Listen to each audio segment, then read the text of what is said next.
Assalamualaikum warahmatullahi wabarakatuh. Perkenalkan, nama saya Fika Ramanda Jani, mahasiswi semester 4, program studi pendidikan anak usia dini, Fakultas Keguruan dan Ilmu Pendidikan di Universitas Hairun Ternate. Di video kali ini saya buat untuk memenuhi tugas UAS dari mata kuliah model-model pembelajaran di bawah bimbingan dosen Ibu Dila Fazriani NSOSI SPD MPD. Jadi di video kali ini saya mengambil tema tentang materi pembelajaran komparatif. Di sini materi pembelajaran komparatif melibatkan strategi di mana siswa bekerja sama dalam kelompok kecil untuk mencapai tujuan pembelajaran. Di sini materi ini untuk mencapai tujuan pembelajaran yang bertujuan untuk mencapai definisi, karakteristik, model, dan langkah-langkah penerapan dalam model-model pembelajaran komparatif. Masuk pada definisi pembelajaran komparatif.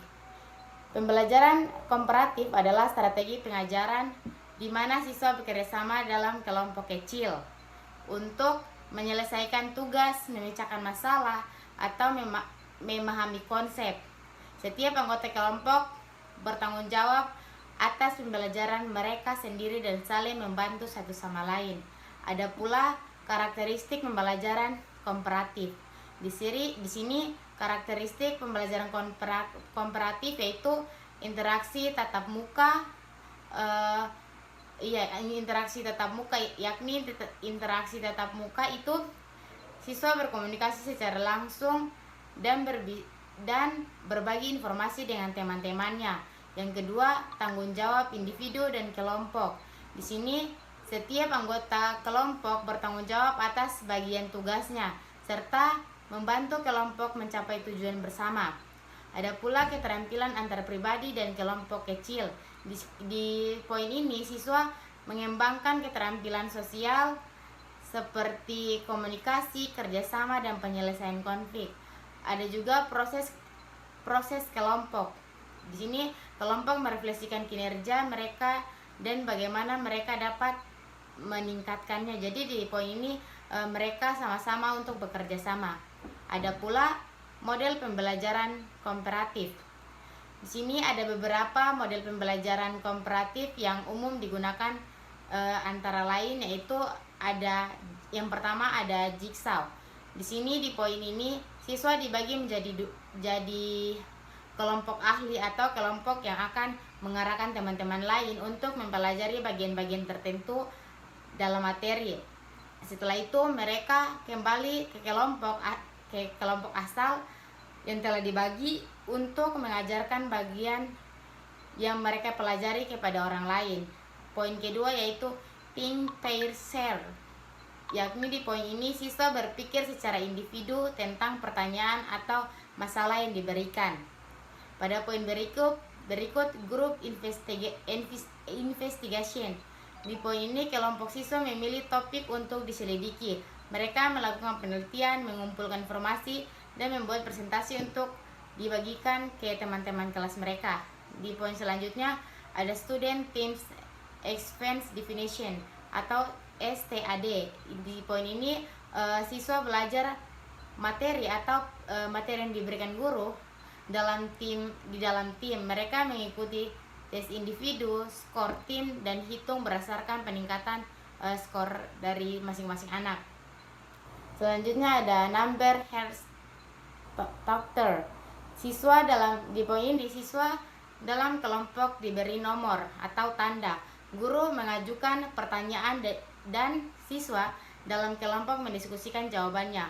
Guru memanggil nomor acak dan siswa dengan nomor tersebut menjawab pertanyaan atas nama kelompok. Jadi di poin ini guru memberikan nomor atau tanda kepada anak-anak agar pada saat guru memanggil nomor tersebut anak-anak bisa maju ke depan untuk menjawab pertanyaan yang akan ditanyakan oleh guru.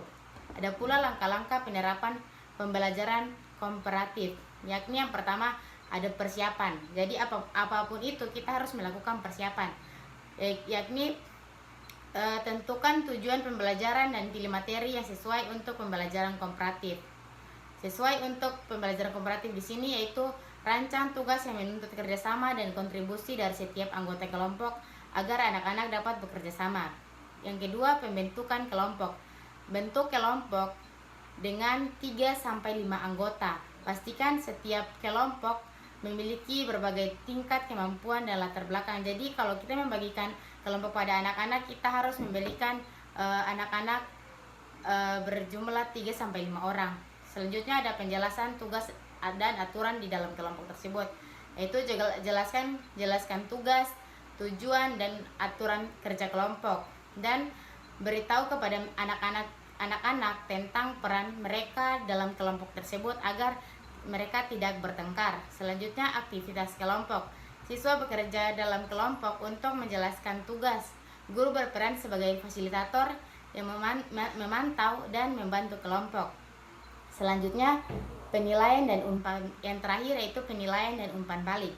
Di sini evaluasi hasil kerja kelompok dan berikan umpan balik. Gunakan penilaian individu dan kelompok untuk mengukur pemahaman siswa. Jadi kita memberikan umpan balik dan evaluasi agar kita dapat mengetahui siswa mana yang dapat memahami dan siswa mana yang belum dapat memahami. Dan ada pula kelebihan dan kekurangan dalam pembelajaran komparatif ini. Di sini kelebihan dalam pembelajaran komparatif yakni meningkatkan kelebihan sosial dan kerjasama, keterampilan sosial dan kerjasama, dan meningkatkan pemahaman konsep melalui diskusi dan penjelasan, meningkatkan motivasi dan keterlibatan siswa. Jadi kelebihannya itu mereka bisa berinteraksi dengan luas di lingkungan sosial. Ada pula kekurangan dalam pembelajaran komparatif ini, yaitu memerlukan waktu lebih banyak untuk persiapan dan pelaksanaannya atau prakteknya. Bisa terjadi ketidakseimbangan kontribusi antara anggota kelompok. Di sini kekurangannya juga takutnya ada tidak kontribusi dengan anak satu dengan anak lainnya. Dan yang terakhir yaitu memerlukan keterampilan manajemen kelas yang baik dari guru. Di sini kekurangannya itu jikalau seorang guru tidak dapat manajemen atau mengatur dan mengelola kelas dengan baik, otomatis pembelajaran komparatif ini dia tidak berjalan dengan maksimal. Mungkin itu saja penyampaian tentang pembelajaran komparatif dari saya dan yang dapat saya pahami. Mungkin kesimpulan yang dapat saya ambil yaitu pembelajaran komparatif dapat sangat efektif jika diterapkan dengan baik, membantu siswa tidak hanya dalam memahami materi tetapi juga dalam mengembangkan keterampilan sosial dan kerja tim yang penting. Jadi di pembelajaran komparatif ini sangat penting agar anak-anak pada saat bersosial atau di lingkungan masyarakat mereka itu tidak kaku dan sebagainya. Dan itu pun jikalau seorang guru dapat mengelola pembelajaran komparatif itu dengan baik. Mungkin itu saja yang dapat saya sampaikan. Bila ada kata atau kalimat yang salah dalam proses tadi pembelajaran saya mohon maaf. Billahi taufiq wal hidayah. Wassalamualaikum warahmatullahi wabarakatuh.